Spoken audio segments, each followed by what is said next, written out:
Slingin Media here in Noblesville, Indiana with, man, Hall of Fame. How do you even say that, Dave? I mean, man, you've done a little bit of everything. Yeah, it's been a fun journey, I guess. Different roles at different times, and I just say media professional. Media professional. So DJ Small with Slingin Media. Him sitting here with Dave Argabright to get some of his stories. Dave, man, I read the bio. I'm intrigued. I am going to be honest. I'm not a guy that sits around and just reads for enjoyment, but I can see where I'm going to be very soon. Well, you know, it's my journey is a little unusual in that I didn't really have any pre-designed ideas. I just loved racing and was lucky enough early on to find a way where I could be a part of it. And I didn't want to race. That wasn't my deal. And just, you know, that path wasn't there. And so you never had a desire to get in a car and race? Not much. You know, my Not desire much. Maybe was just a little bit. You know, I did some. They used to have what they would call media races. You know, Okay. where they'd have radio and TV and newspaper guys, you know, running in a race, and Right. that was fun. I did 2 or 3 of those, but I knew enough of this early on and getting to know people that if you're going to do this, you got to be on kill. Yeah. You know, you got to want it more than anything. And I knew that was just not my passion. Yeah. That wouldn't have been my deal. Right. I read you've wrote over 17 books. Is that correct? Yeah, 18 actually. 18 just, now. Jimmy Owens' book was number 18. Jimmy yeah. Owens. Okay. And how many articles? Newspaper articles, magazine articles? Did I see it was in the hundreds, thousands? Probably 2,500. Yeah, I thought it said 1,700, Yeah. but it could have been 2,400. Yeah, It's a lot. A lot. You know, you do this long enough, and Sure. And my situation was I was doing this to put beans on the table. Sure. I mean, I had to get after it, you know, and in order to make enough money, I had kids at home and all of that, that I had to be pretty busy. So do you? I'm going to say this is probably a very dumb question. You enjoy this way better than selling insurance. Yeah, that was part of the journey too, Yeah. you know. And actually, I try to explain to people that, you know, writing it's a hard thing to learn. And I started in a local newspaper, and Right. it was probably 10 years, honestly, DJ, before I felt like my writing was any good at all. Really? To be honest. And it just took that long to kind of build the craft. It's a Right. lot like a racer who's just trying to learn how to race. You Right, know, yeah. it took me a while to learn how to write. And Okay. so, you know, for me, I had to, you know, once I felt like I got some confidence with this thing, I wanted to do more and more, Yeah. and that's kind of where it took off. So I guess maybe, I'm going to say maybe 4 or 5 years ago is when I first was around you and noticed who Dave Argabright is and what you were kind of doing at the time. This would have been at Brunswick Speedway for Florida Speed Week. Yeah, So Golden Isles. Yeah, Golden Isles, yep. Yeah. I was working and helping Lucas Oil at the time, and just so happened, I guess I was doing, I had scale duty. So I was checking the scales as the cars came off the heat races, and I'd check them for weight, and they'd roll off the pad, and the winners would roll right over to you and the camera crew, and I'm like, that's pretty cool. That's pretty cool. So from there, I started just picking up more and more because, you know, that was really kind of where I started getting into the bigger side of things in dirt racing. Doing television was a real door opening for me. You know, I started just doing little dribs and drabs locally here. There's a race in my hometown, Anderson, the Little 500, yeah. and I got involved with the local cable company produced that race, and I knew a little bit about the race, so they drafted me to be a part of it. It's good when you know things, right? And that was right. It was great, you Yeah. know. But when I started working with TNN with the World of Outlaw Sprint Cars in 2000, that was when it really took off. I mean, Really? network Okay. television is a different animal Yeah. than anything else, and I learned a lot, and learned a lot what not to do, and different things like that. I'm still and, learning. But being able to do television, I mean, I never dreamed of that possibility. But once I did it, I wanted to try to do it the best I could, and it's allowed me to just meet and get to know so many people, and that's been the best part of it. So do you feel like you maybe enjoy that side as much as the writing part, or no? It kind of comes and goes, honestly. The writing thing has always been there. Like currently, I'm in a place where I've written so much for so long. I'm kind of I don't get as excited about Yeah, sitting at the yeah. keyboard as I used to. Right. And I'm working on a new line of where I'm trying to create some videos, tell stories in a different way. And so that excites me. But television has always been, Yeah. partly because it's challenging. I Right. know everybody watches from home, and they point to this guy that's the pit reporter, or that Yeah. guy in the booth, and they're pretty harsh sometimes. Sometimes, yeah. And I try to tell people, look, dude, this is a lot harder than it looks. When Yes. you grab the mic and stand in front of the camera, you'll Yeah. see it just doesn't automatically. You don't No, always say the it things doesn't. you wish you would have said. Or And you so- think about the things afterwards, it's like, oh, I should have said this. Right. Or you can go into it. I've noticed for myself that driving 2.5 hours here, okay, I want to say this, I want to say that. And then we get into a conversation, I completely forget half of what I thought Yeah. about. There was an old ASA racer, Mike Eddy, who won a boatload of races and Hall of Fame racer. And he was asked one time, have you ever driven a perfect race? And he looked at the reporter and said, dude, I've never driven a perfect lap. And, Right. and that's how television is. Yeah. We've had shows where, boy, this went really well, but every time when you get back in the hotel room, you're saying, when I was interviewing the winner, I should have asked this. Yeah. Or I stumbled a little bit when I did the Open. Yeah. And that's just, Sure. it's just the way it is. Yeah. And I think that's what keeps me Set that moving. guy over here if I you want. gotta, talk with my hands a lot. Yeah, it's- What I have to be patient with that because I tend to want to be a perfectionist, Yes. and that's no good. Being Yes and no. perfectionist ruins everything if you're not careful. If you're not careful, yeah.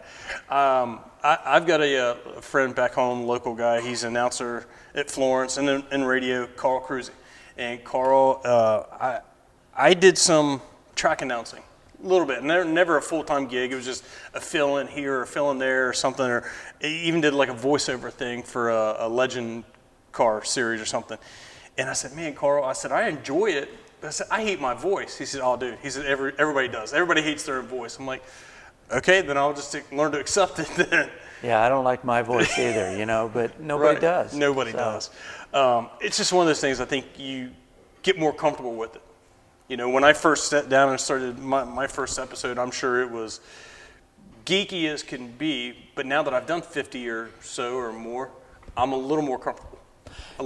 And I can tell you, DJ, and you've experienced this, there's nothing like when you've kind of put yourself out there creatively, whether you're doing television, whether you're writing an article, a book, doing a podcast, a video, it doesn't matter. When you put yourself out there and somebody totally unknown to you comes up and said, hey, I read this, saw this, whatever, and it was really good and I really enjoyed it, that is like a feeling that you can't compare anything to. Right. And that's what kind of has kept me going. It probably has Sure. kept anybody going Yeah. who does anything with the media. So do you feel more comfortable if you try to script something out, or are you just one of those guys that's better off the cuff? I'm better off the cuff. Yeah. When I try to script stuff, I come off more as too stilted, and I'm reading. And I've tried, using an iPad teleprompter, and that's really handy if you're doing like a commercial spot where Right.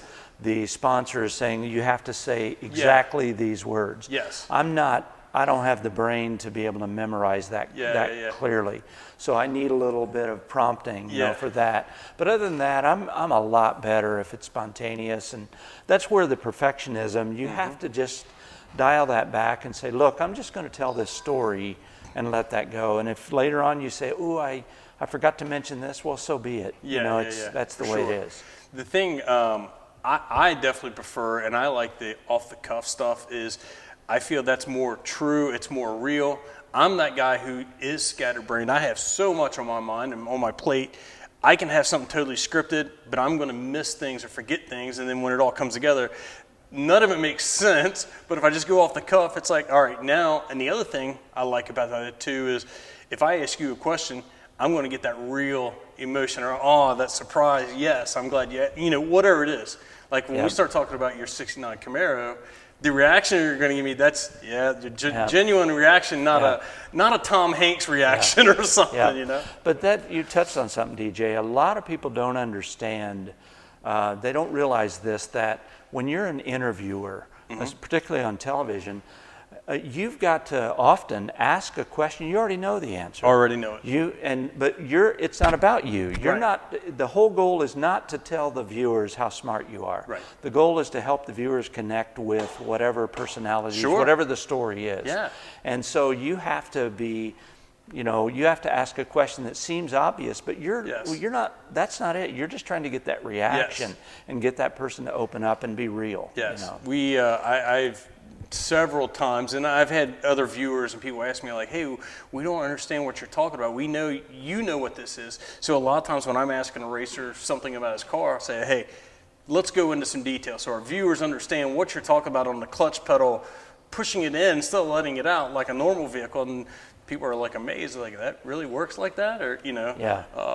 yeah, it's good to, yes, I probably do know more than the average person, but the people who watch it may not know. Yeah, it's not, and this is where, if you're trying to mentor a young person trying to break into this thing, don't make it about you. Correct. That's not what it's about. You Yeah. tell a story, you help bring out personalities, you just make it interesting for the Yes. viewer. That's who it's all about. I want to make that personality, driver, whoever I'm sitting at the table with, connection to the fans or whoever's watching. I want them to be entertained, getting to know whoever I'm sitting across from. Right, and you have to, sometimes you just got to look at it realistically. I wrote a book here with Jack Hewitt, who is one of the greatest personalities, characters in the history of racing. I mean that Yes, he sincerely. is. I don't think that's hyperbole. He really is. Yeah.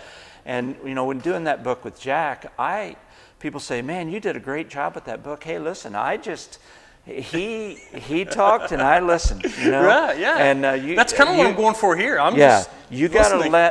let a character like that just go. You don't get in his way and try to make it about you. Right. You let him tell his story. Absolutely, and I can see Jack as one of those guys. It would be really hard to keep a leash on.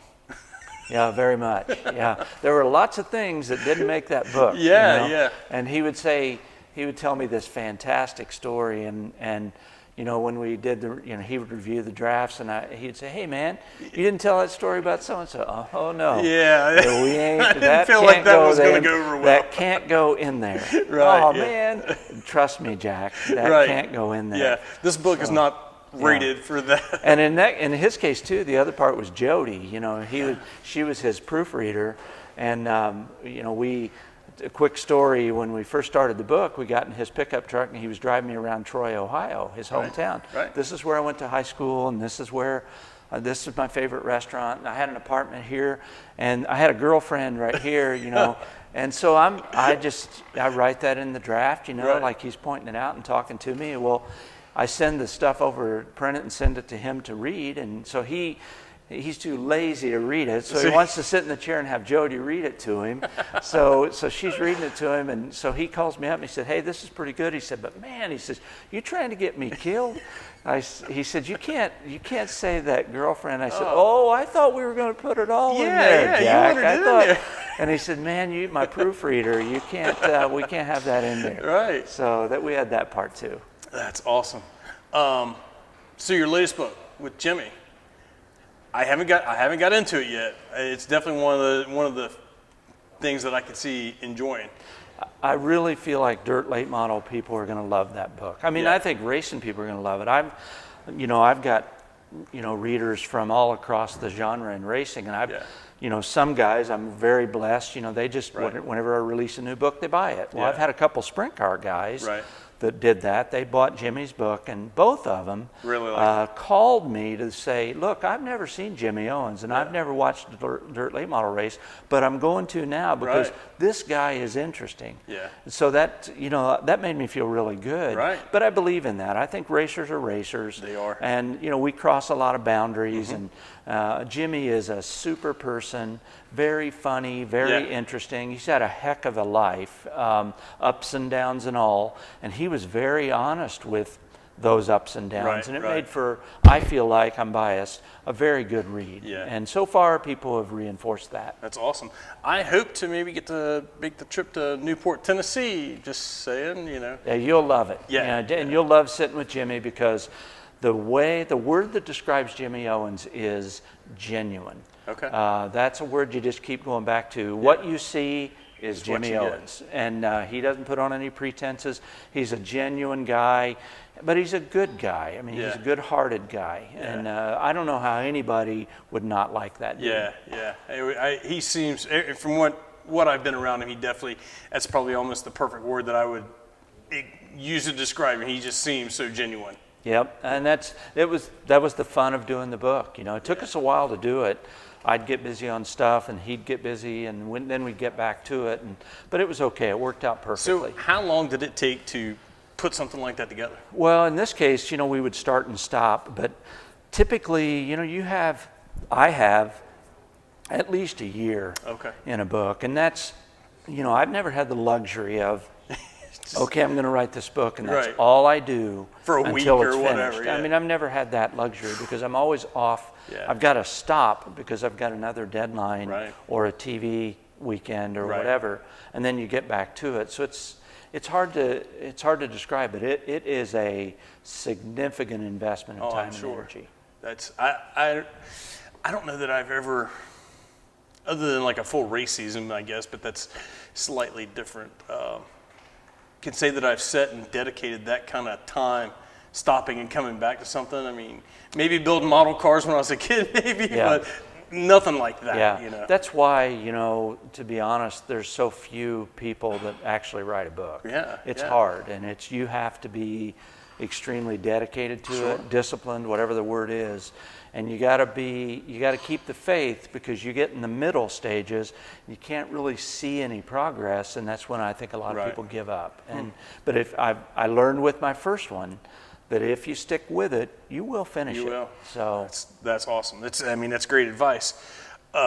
17 of them you've put together. 18 now. 18. Yeah. That's unreal. That's a lot. Well, but that's just it. You know, if I think about it in that context, I'm like, did I really do that? Did I wow. really put that many books That's a lot of hours of butt in the chair, man. Yeah, you know, yeah. But you just do it one at a time, and then they just, after a while, it just adds up. You know, I as you're telling me that, and I'm sitting there thinking, and thoughts are just processing. Me and my dad built a hot rod, an old street rod. We had a 1928 Model A, two-door sedan, and we took that thing down to the bare chassis, nut and bolt, everything, sandblasted everything you could think of, and put back together and reassembled. I would almost imagine that's something like very writing close. a book. Because you don't just sit and build it all in one day or week or whatever. It's, okay, we're going to go out and work on it for a few hours here and a few hours there, you know, something different but time-consuming. That's right. My Camaro, I did a frame-off restoration from 08 to 10. Took about 3 years, and I did it in stages. And but the first stage was the most intense because it involved more. And all I was really starting out to do was I was going to freshen the motor. So I pulled the motor out and sent it to an engine guy to go through it. And the guy, Dave Smith up in Anderson, who was letting me use his shop, he was restoring a 55 or 6 Ford pickup at the same time. And so I came up to work on my car that first time, walked into the shop, and there's his frame that he had just gotten back from the powder coater. And I walked over and I'm like, man, look how nice that is. And I'm thinking, it wouldn't take anything at all to drop that subframe under that Camaro and just get it powder coated. So I did. Well, then when you get into it that deep, you start saying, you take things off, and you're saying, well, that looks ratty. This I is gonna can't be put clean. that back This is gonna on. be I got to have a new one. So you end up every inch of wiring, every inch of plumbing, you know, new this, new that, you know, 1-800. And during that time, there was a time where this thing was up on stands, and it had been 2 or 3 months of this. And I walked in there, and it was actually depressing because I honestly felt like, man, I'm never going to get this done. I don't see how I'm ever going to finish this. But, you know, little bits, you just, and I don't want to do another one, you know, but I can give advice to somebody doing a car. You stay with it, you'll get it done. So did you enjoy the process? Yeah, it was fun. It's like anything else, though. Fun has a limit. Yes. You know, and there was a time where, I just want to be done. You know, I just want to drive it. Oh, my God. You know, I just want to have it. You know, I'm tired of working on it. I'll get that way if I'm doing I do a lot of sheet metal, a lot of race car bodies and stuff, and I'll get that way at times. It's like, oh my God, I just want to be done with this thing. I feel like I've got too much time invested in it. But at the end of the day, I love when a car is fresh and clean and looks good, man. Yeah, I mean, I have learned, one thing about life is that, one, it's too short to mess around with stuff that you don't really enjoy. Yeah. That being said, it isn't feasible to have every day be all fun and games with exactly what you want to do. Yes. It just doesn't work that way. Yeah.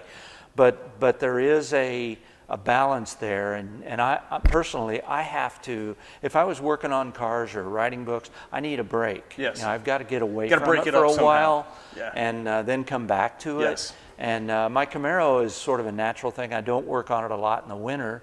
I don't have a lot of space, but I got plenty of room. But I don't think about it much. The garage I got a heater, but it's kind of crappy and wintry.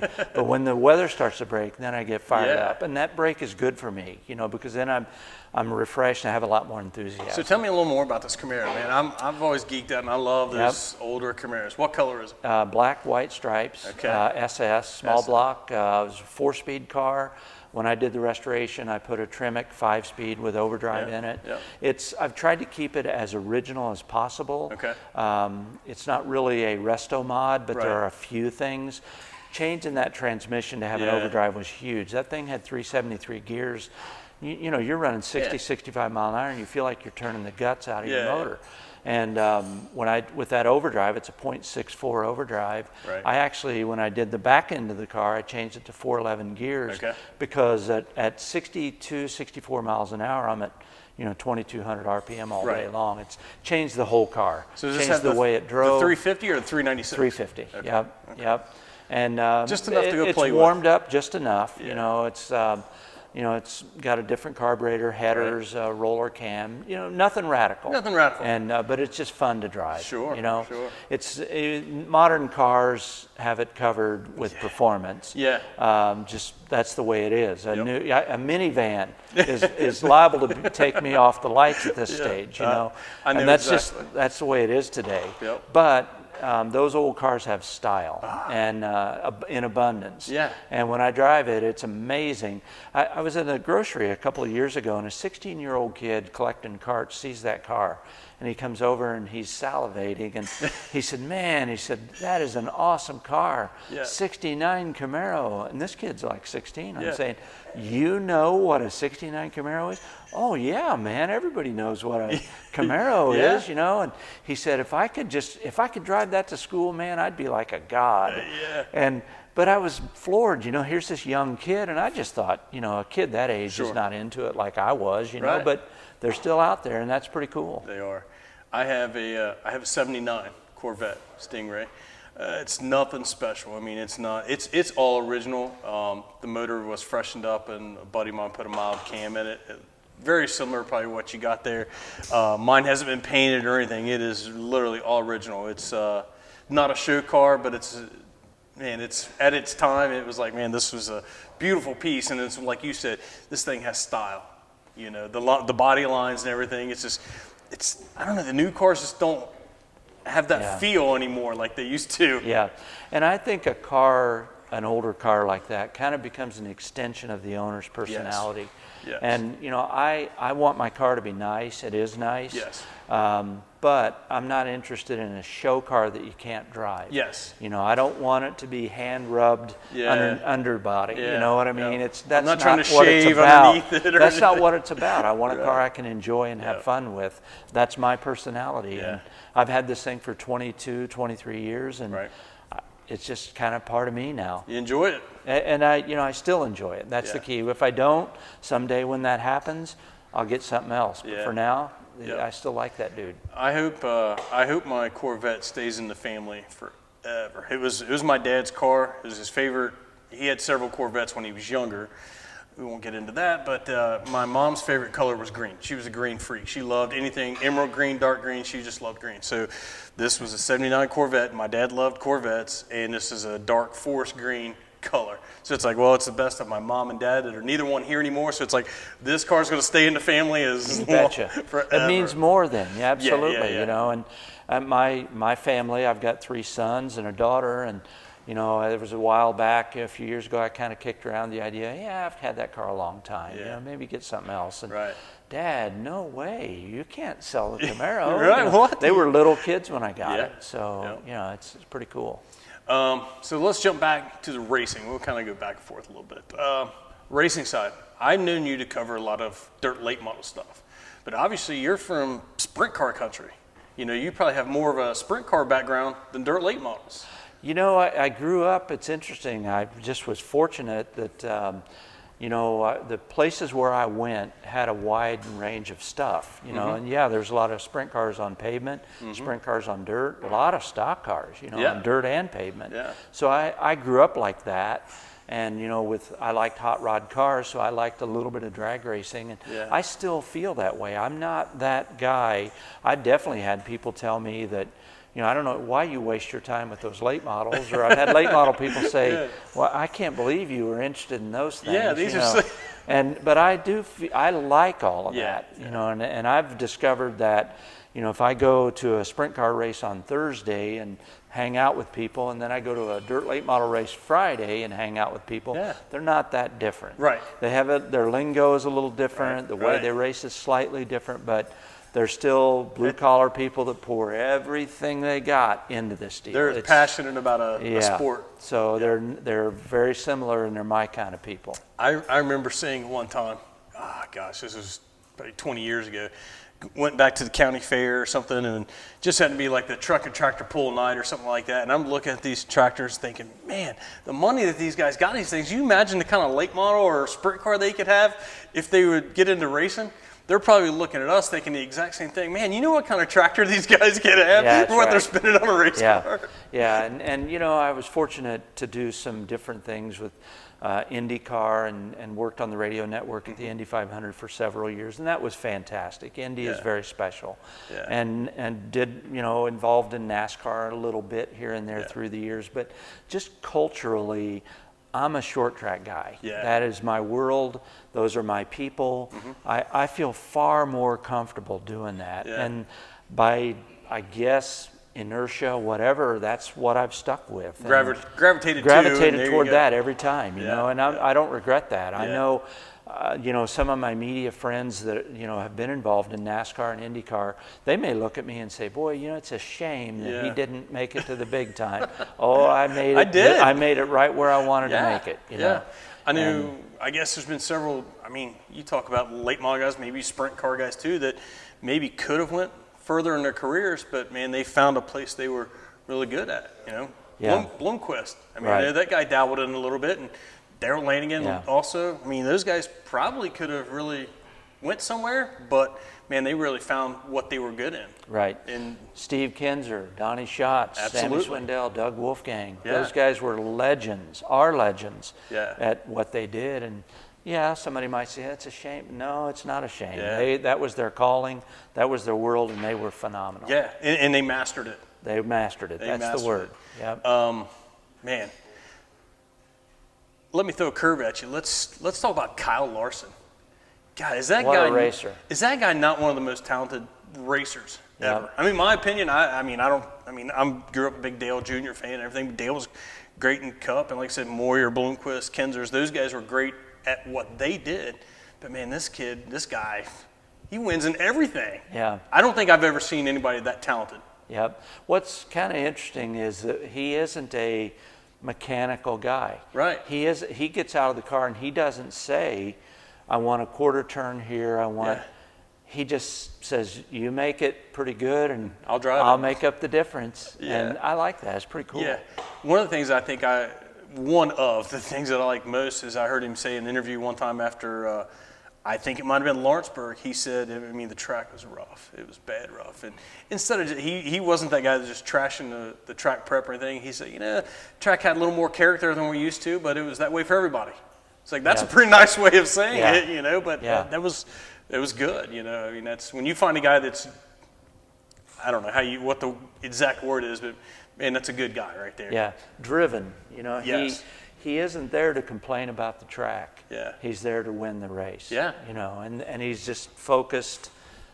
The other stuff is just noise. Right. I'm here to win. Yeah. Outside of racing, what other kind of hobbies does Dave have? I love classic films, you know, films from 30s, 40s, 50s. That's a hobby. I'm a little embarrassed to say I haven't cultivated a lot of hobbies. I got my Camaro, and I haven't had a lot of spare time through the years. But I don't know a lot of people in racing that has a lot of spare time. But I enjoy, I like getting outdoors. I like fishing. I'm not really good at it, but I really like it. It's fun. That's golf. I'm not good at it at all, but yeah, golf was hard for me because I'm just competitive enough that it would ruin my day if I'd go out and have a bad round, and that's no good. No good. I sold my clubs a few years ago, and I don't really regret that, but at the same time, I love being outdoors with a bunch of friends on the golf course. That part I like, but I haven't been able to just relax and say, well, it goes where it goes. I'm just swinging the club. I think I'm probably good at top golf. Just go and just hit miniature golf. I can do miniature golf. I'm good. That windmill's tough, but I can do it. So, what kind of music do you like? I read you like some music. Classic rock and roll. I like a little bit of blues. Old school country, I guess I would call it. Merle and Waylon and Johnny Cash. I mean, I grew up with that stuff with my dad, and that left a mark. And I still love that kind of music. But my wife is more into modern country, Lisa, and she took me to a Blake Shelton concert a couple of weeks ago, and it was fun. I mean, the music was really good, the show was good, and so that was cool. He's a performer. It was really good, so I like that. Yeah, I had a conversation with a guy yesterday, and a song came on the radio, and I was like, man, I feel like the 90s decade of country music was just, man, it was kicking butt back then. I mean, with Garth and Toby Keith, I mean, every song you turned on was a good song in the 90s, It was cool. Ken Burns did a documentary on country music.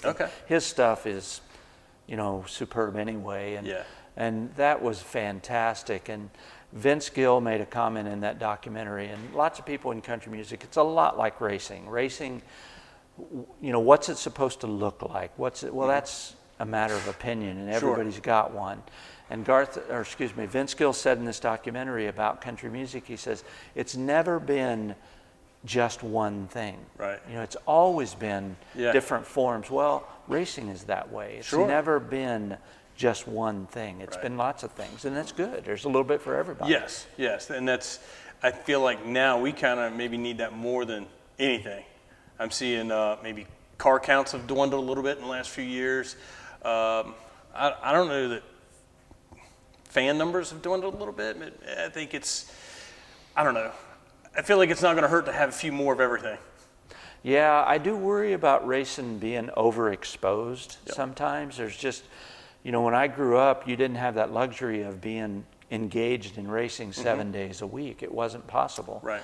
Unless you worked at a parts store, race parts shop, that kind of thing, where people were coming in and talking racing every day. For the rest of us, we had speed sport on Thursday and Friday, and then went to the races that weekend. And so I do worry that we could overexpose that and burn people out a little bit, where Earl Baltus was a genius at promoting, and he said one time, the key to promoting, in his view, was you might like steak best. That might be your favorite food, and somebody brings you a steak dinner with all the trimmings, you're going to love it. And then the next day you sit down and they bring steak dinner again, and it's just perfect, and you're going to love it again. But then that third day they're going to bring steak dinner again, and that's how I feel about racing a little bit. We love it, but if it's every night, and now there are people I know that have spent their whole life, and they would be happy with every night. Steak dinner every night. And that's cool. That's cool. That works for them. But for most of us, myself included,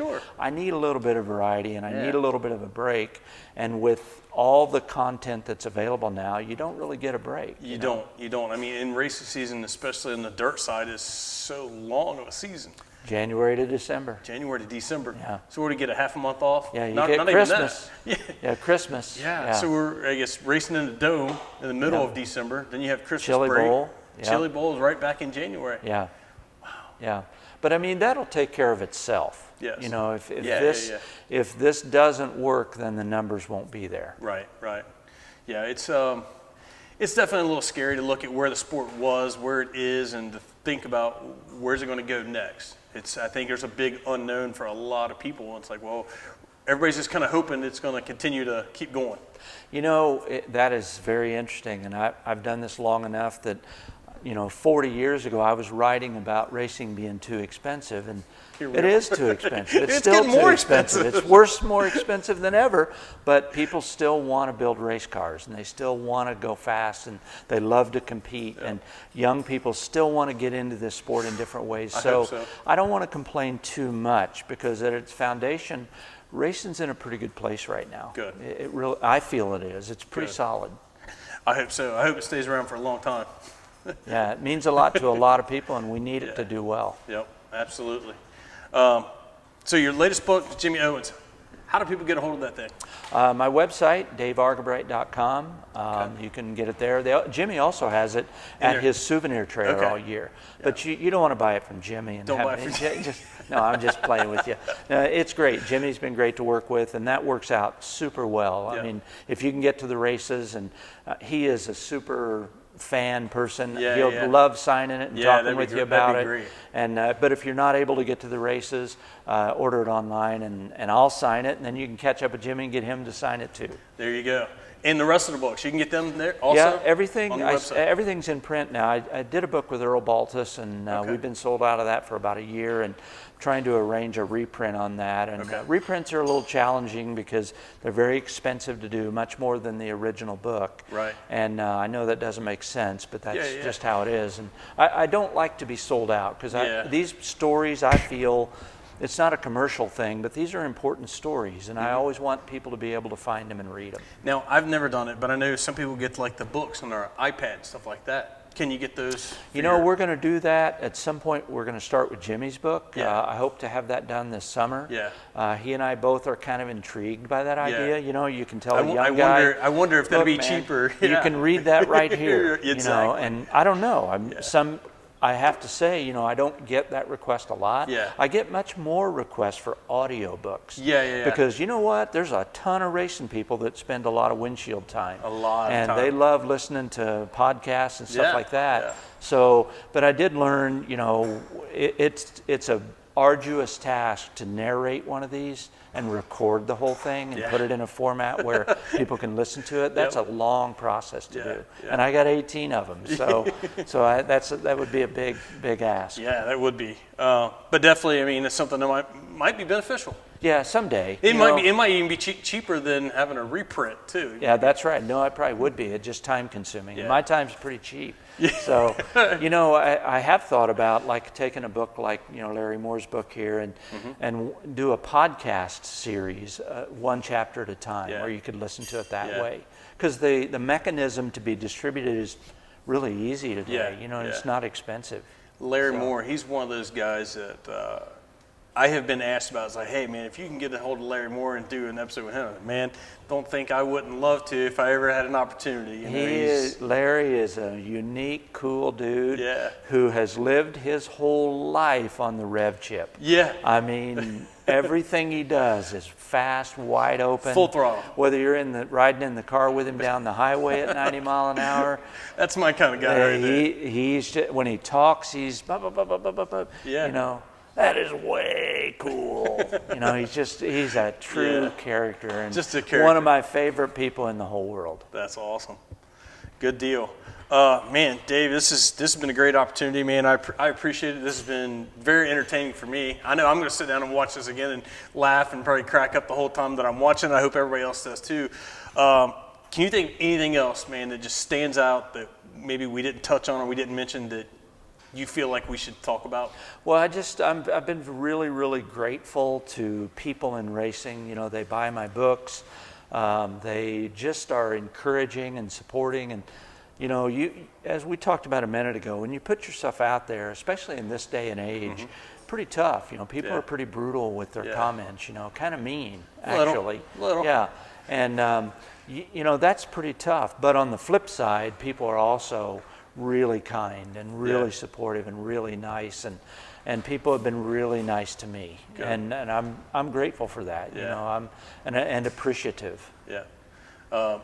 Good friend of mine, Josh King, Florence Speedway. Yes. Said, man, you got to have thick skin and broad shoulders. I'm like, well, here I am. Yeah. No, you really have to, and that's, You know, it's very complex. It's just the nature of the beast today, Yes. especially with social media and different. Yeah. It's easier for people to be heard, which Yeah. is not a bad thing. It's just that I think we miss the point sometimes when we're so critical. Yeah. But that's so be it. You know, Yeah. you have to be able to be willing to accept. You got to do it. You got to try it. And for me, you know, I can tell you that the good comments, you know, way outweigh the bad comments in scale and impact. So.